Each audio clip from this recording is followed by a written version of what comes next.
Villarrica, a city famous throughout Chile for its imposing volcano and the lake that attracts tourists from all over the world. A place where nature is often a source of wonder and beauty, until one autumn night in 2011, that same setting became the scene of a phenomenon no one expected. It wasn't an eruption, nor an earthquake, nor a forest fire. It was something rarer, more disconcerting, and, for many, more terrifying. A tornado. With winds that reached devastating levels, the skies opened up over the city, and in a matter of minutes swept away entire blocks, leaving deep scars on its people and in their memories. That day, Villarrica understood that no corner of the planet is safe when the atmosphere decides to unleash its fury. Where is Villarrica? In the heart of southern Chile, surrounded by mountains, lakes, and ancient forests, rises the city of Villarrica. Its name evokes the natural and cultural richness that distinguishes it, but it is also marked by the constant presence of one of the most active volcanoes in South America, the Villarrica volcano, a snow-capped giant that dominates the horizon and, for centuries, has defined the identity of the place. The city is located on the shores of the lake of the same name, a crystalline body of water that reflects both the beauty of the surroundings and the imposing power of the mountain range. For decades, Villarrica has been a renowned tourist destination. National and international visitors come to enjoy water sports in the summer, ski in the winter, hike trails through Araucaria forests, and enjoy the deeply rooted Mapuche culture. Life in Villarrica moves at a serene pace. Its streets showcase a blend of traditional southern architecture, with wooden tile roofs and German-style houses, alongside modern buildings built to meet the growing tourist demand. The local cuisine, craft markets, and popular festivals make the city a meeting point between the ancient and the contemporary. In the collective memory of its inhabitants, natural disasters have a familiar face. The volcanic eruption, the forest fires that threaten the forests in summer, and the earthquakes that periodically shake the entire Chile. However, tornadoes are not part of that imagination. For most, these types of extreme phenomena belong to other continents, to those North American plains, where every spring, the atmosphere becomes a battleground between warm and cold fronts. In Chile, the land of volcanoes and earthquakes, who could have imagined that one day, the wind would swirl with such fury in the shape of a funnel? This apparent impossibility is key to understanding the impact of the May 2011 tornado. The city was not prepared, either materially or psychologically, to face such an event. There were no warning protocols, no evacuation plans, much less shelters adapted for a phenomenon that, according to the common perception, simply didn't occur there. The geography of southern Chile, however, brings together ingredients that, although rare, can combine to produce tornadoes. Cold air masses descending from Antarctica and winds from the South Pacific meet with warmer, more humid air rising from low-lying areas. This interaction can generate violent storms, and under very specific conditions, tornadoes. But until that year, in Villarrica's memory, such events were considered isolated curiosities, more worthy of scientific chronicles than everyday experience. The paradox is evident. Villarrica is a place where its inhabitants live with the constant threat of nature. They have learned to live in the shadow of an active volcano, to endure the movements of the earth, and to adapt to the changes of a rainy and cold climate. But what happened in May 2011 shattered all these patterns. The city was not attacked by the fire of the volcano or the waters of the lake. It was wounded by the wind. Thus, understanding where Villarrica isn't just about locating it on a map of southern Chile. It's about understanding that this is a space where nature has always had the last word, and that on that autumn night, it decided to speak with a different, unknown, and terrifying voice. That of the tornado. The day of the tornado, the 22nd of May 2011. It was autumn in southern Chile.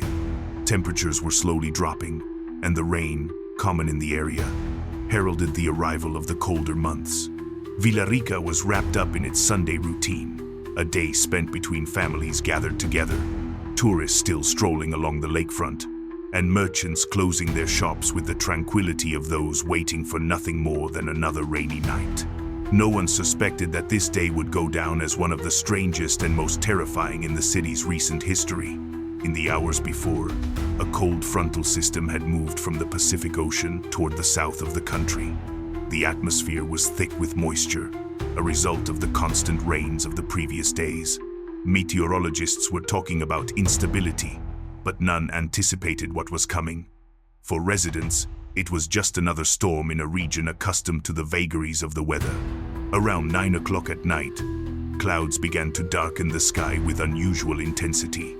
Lightning flashed across the lake, and the sound of thunder rumbled among the nearby hills. Suddenly, within minutes, the storm took on a violent character. The wind blew in gusts that rattled the windows, while power poles creaked under the pressure. That's when the unthinkable happened. A funnel descended from the sky upon the city. The wind spun with tremendous force, kicking up dust, branches, and debris. The tornado was born. In its path, it leveled 25 blocks, leaving a trail of destruction rarely seen in Chile. The roofs of houses were ripped off like sheets of paper. Utility poles fell, leaving large areas without power. Trees were uprooted and thrown against vehicles and homes. The violence of the phenomenon reached wind speeds estimated at over 250 kilometers per hour, equivalent to a Category F3 tornado on the Fujita scale. For a country accustomed to earthquakes and volcanic eruptions, but not tornadoes of this magnitude, the impact was disconcerting. Within minutes, the city was plunged into chaos. The testimonies collected in the following days described scenes of horror and bewilderment. Some claimed the tornado's noise was comparable to that of a freight train hurtling toward the city. Others spoke of absolute darkness, broken only by flashes of lightning illuminating the flying debris. Entire families took refuge in bathrooms and hallways, trying to protect themselves from windows shattering under the pressure of the wind. The toll was painful. 7 people were injured, and around 500 were homeless. Although there were no fatalities, the material losses were enormous. In just a few minutes, the city had seen homes, businesses, and public spaces disappear that would take months to rebuild. What was most surprising to many was the speed with which everything happened. From the moment the funnel touched down until it dissipated, only a few minutes elapsed. However, the intensity of that brief period was enough to scar an entire community. The tornado not only left physical scars on the urban landscape, it also sowed fear and uncertainty among the population, who until that moment had been inconceivable that something like this could happen in their city. That night, the sky above Villarrica wasn't lit by the volcano's fire or the stars that usually reflect in the lake. It was pierced by the fury of the wind, an unexpected reminder that even in the most unexpected places, nature can unleash its most extreme power. Testimonies and human impact. When the wind calmed and silence returned to Villarrica, the city seemed different. The streets that had been alive with families and tourists just hours before were transformed into a scene of destruction. Houses without roofs, broken windows, uprooted, trees, and power poles twisted like cardboard. But the most shocking thing wasn't the rubble, but the faces of those who survived. Local news reports captured accounts that illustrated the magnitude of the experience. One neighbor recalled, "The noise was unbearable, like a train coming straight at us. All we could do was lie on the ground and pray for it to pass quickly." Another recounted how the windows of her house exploded inward, sending shards flying in all directions. A woman, with tears in her eyes, described trying to cover her 2 young children with her body as the walls shook and the wind tore the roof tiles above their heads. The impact was not only physical but also psychological. In a region accustomed to tremors and eruptions, no one was prepared for the sudden violence of a tornado. There were no emergency protocols indicating how to act. While in the face of an earthquake, Chileans instinctively know how to take cover under sturdy door frames or tables. In the face of a tornado, confusion reigned. Run away, take shelter in a bathroom, stay away from windows. Most simply improvised, and that improvisation marked the difference between safety and risk. Children were perhaps the most affected. For them, What happened remained a traumatic experience. Many said they didn't understand what was happening. They saw objects flying through the air and heard screams in the darkness. At school, in the days that followed, teachers had to spend time explaining what had happened, trying to help the little ones process what they had experienced. Adults weren't unscathed either. Shopkeepers who had worked for years to build a family business found it reduced to ruins in a matter of minutes. Older people, who had never heard the word tornado in connection with their city, saw their homes destroyed without understanding why. This collective bewilderment was mixed with a sense of vulnerability. If such an unlikely event could strike there, what other kind of catastrophe could strike in the future? Hospitals and health centers were also put to the test. 7 people were injured, mainly by flying glass and objects. Medical personnel had to act quickly, improvising care in conditions made difficult by the power outage in several areas.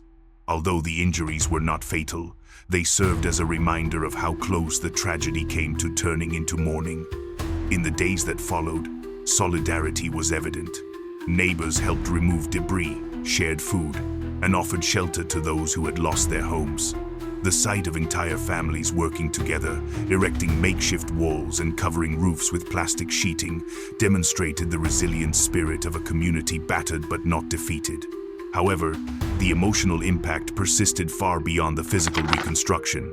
Many residents reported that for months, every time they heard thunder or felt a strong wind, they relived the fear of that night.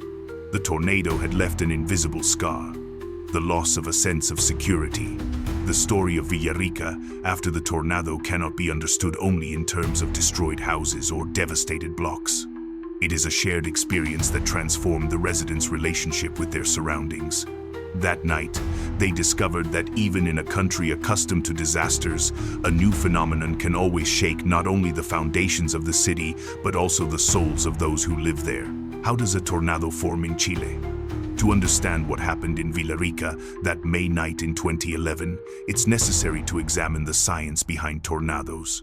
These rotating funnels, capable of destroying everything in their path, don't emerge out of nowhere.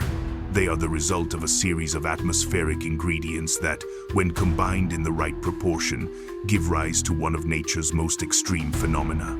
In simple terms, a tornado is a rotating column of air that extends from a storm cloud to the Earth's surface. Its formation requires 3 main factors: warm, moist air in the lower layers of the atmosphere, cold, dry air at higher levels, and strong wind shear. That is to say, a sudden change in wind direction or speed as it rises through the atmosphere. When these elements coincide, the atmosphere becomes fertile ground for severe storms capable of generating tornadoes.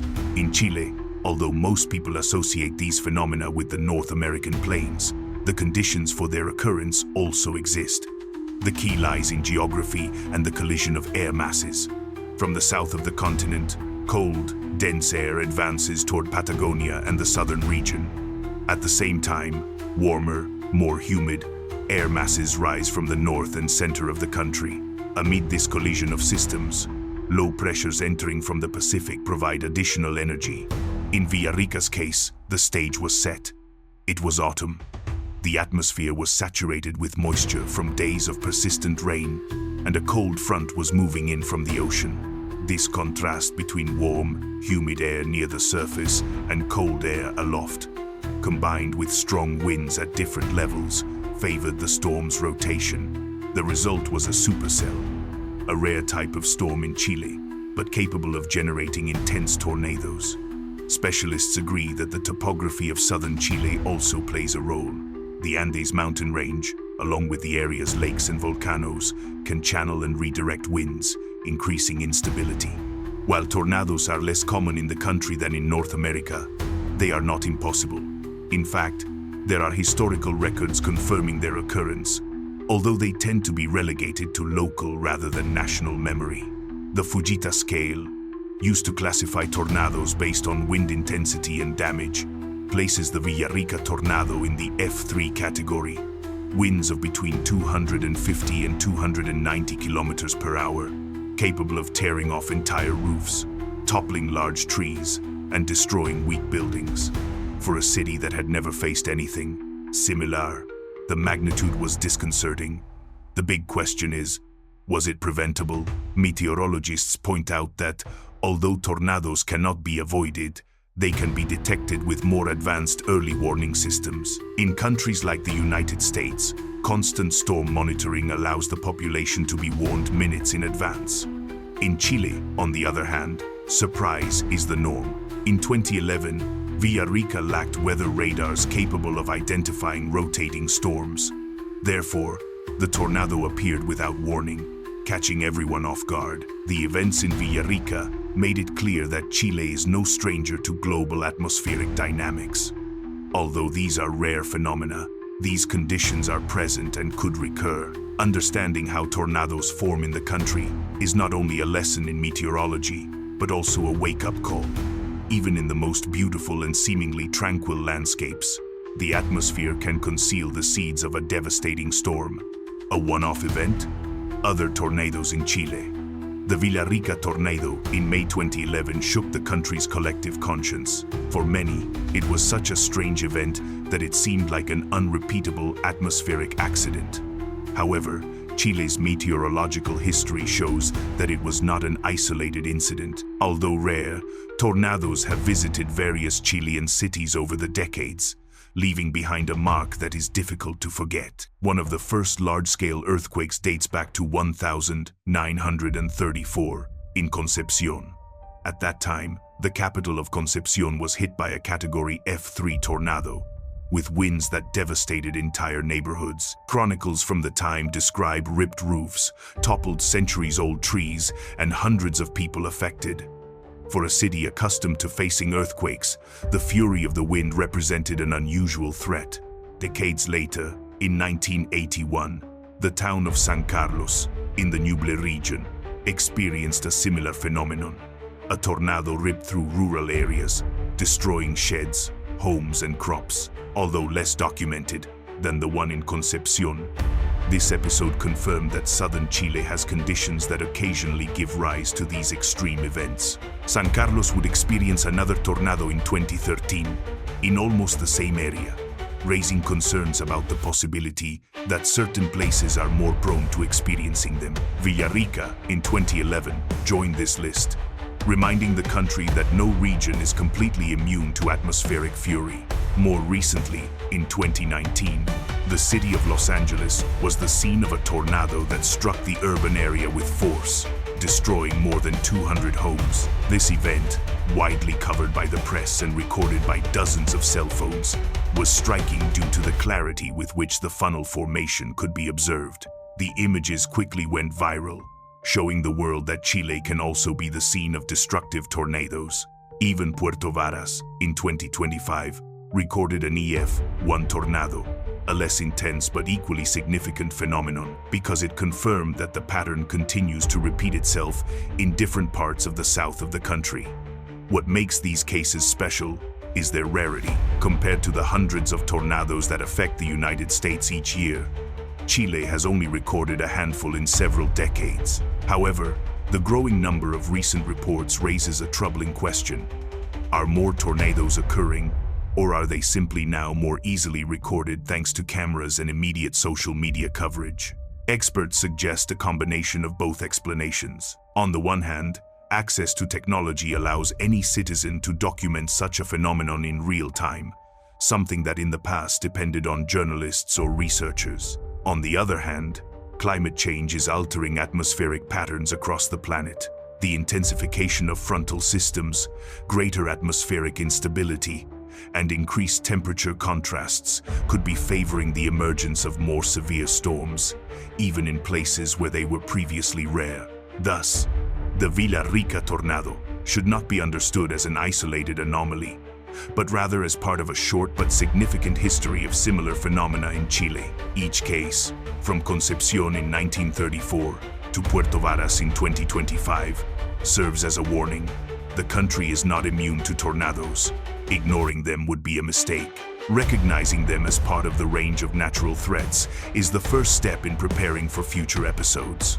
Institutional response and reconstruction. After the tornado hit, Villarrica awoke to a bleak reality. The first rays of sunlight the following morning revealed the magnitude of the disaster. Torn-off roofs, collapsed walls, cars crushed by fallen trees, and power lines reduced to a maze of twisted cables. The city, accustomed to living with the risks of volcanoes and earthquakes, suddenly found itself facing an unknown enemy: the fury of the funnel-shaped wind. The immediate reaction was one of bewilderment. Neither local authorities nor emergency agencies had protocols designed to deal with a tornado. There were no prior drills or specific action guidelines. Even so, firefighters, police officers, and medical personnel mobilized quickly, prioritizing the rescue of the injured and the safety of the hardest-hit areas. 7 people with varying degrees of injury were treated at the local hospital, while volunteer teams helped clear the streets of debris. The central government became aware of the situation through media coverage. Villarrica made national headlines. A tornado devastates 25 city blocks. The news shocked the entire country, which immediately associated the word tornado with distant realities. The Ministry of the Interior and the National Emergency Office, UNEMI, sent teams to assess the damage and coordinate aid. One of the biggest challenges was the lack of electricity. With numerous power poles downed, thousands of homes were left without power. The regional power company worked around the clock to restore service, but the task took days in some areas. Meanwhile, makeshift shelters in schools and gymnasiums welcomed families who had lost their homes or whose roofs had been rendered unusable. Solidarity became a fundamental pillar. Neighbors helped neighbors, and volunteers arrived from nearby cities with food, clothing, and construction materials. Images of families rebuilding their walls with wood collected from the rubble became symbols of resilience and hope. However, the vulnerability of communities in the face of phenomena uncommon in the country also became evident. The reconstruction process took months. The municipality, with government support, allocated resources to repair homes and reactivate local businesses. However, many residents faced lengthy procedures to access state subsidies and aid. Small family businesses, the city's economic engine, were among the hardest hit.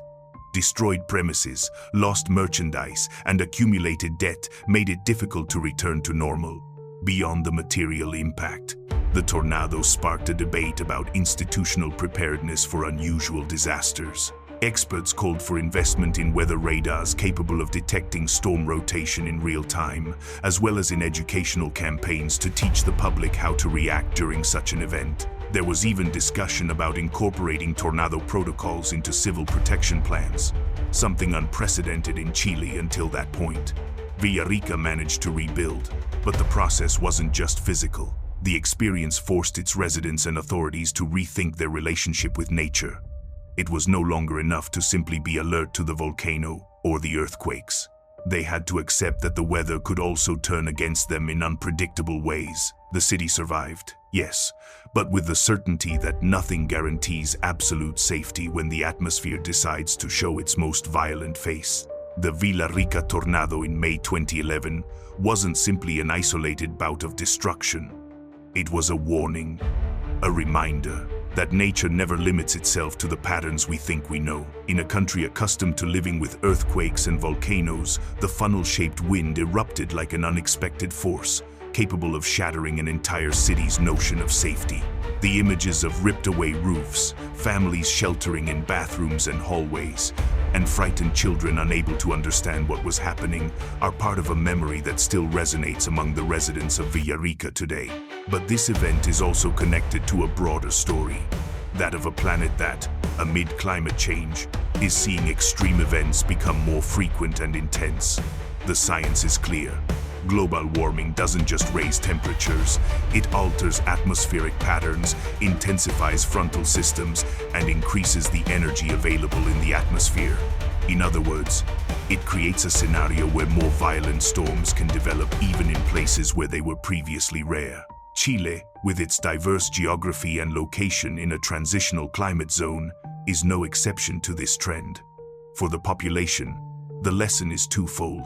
On the one hand, there is the need to educate themselves on how to react in the face of extreme events.